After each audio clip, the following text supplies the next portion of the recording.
জিজ্ঞেস করে, উট তুমি আমাকে সালাম দিলা কারণ কি? উট বলে, ওগো নবী, আপনি শুধু মানুষের নবী না, আপনি আমারও নবী। উট বলে, ওগো আল্লাহর নবী, আমার মনে অনেক দুঃখ, আমার মনে অনেক কষ্ট, আপনার কাছে কিছু দুঃখের কথা বলতে চাই। কি বলতেছে উট? কে বলতেছে?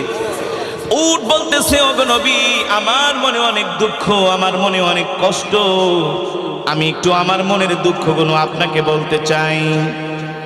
আল্লাহর নবী উটকে ডাক দিছে, তাল, আসো আমার কাছে। উট আল্লাহর নবীর কাছে আসলেন, এসে উটের মুখটা আল্লাহর নবীর কানের কাছে নিয়ে মনের সব দুঃখগুলো বলতে লাগলেন। আর উটের চোখ দিয়া ঝরঝর করে পানি পড়তেছে। উট বলে, ওগো আল্লাহর নবী, দেখেন আমার বয়স হয়ে গেছে, আমি আগের মতো বোঝা বাইতে পারি না, আগের মতো আমি বোঝা বহন করতে পারি না, এই কারণে আমার মালিক আমাকে ঠিক মতো খাওয়া দাওয়া দেয় না, আমাকে খাবারে কষ্ট দেয়। শুধু এটাই না, আমার মালিক আমাকে জবাই করার জন্য দেখেন একটা ছুরি নিয়ে আসছে, একটু পরে আমার মালিক আমাকে জবাই করে দিবে। আল্লাহু আকবার, জোরে বলেন আল্লাহু আকবার।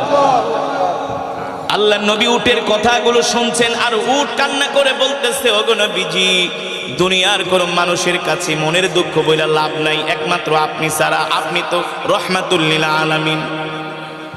আল্লাহর নবী প্রশ্ন করে, উট আমি তোমার জন্য কি করতে পারি?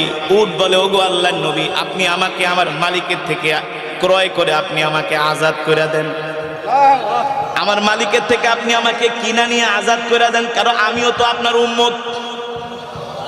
আর আস্তে কোন সুবহানাল্লাহ, আমিও তো আপনার উম্মত, আমি কষ্ট পাই, এটা আপনি সহ্য করতে পারবেন না, কারণ আপনি আমার নবী, আমি আপনার উম্মত। আল্লাহু আকবার।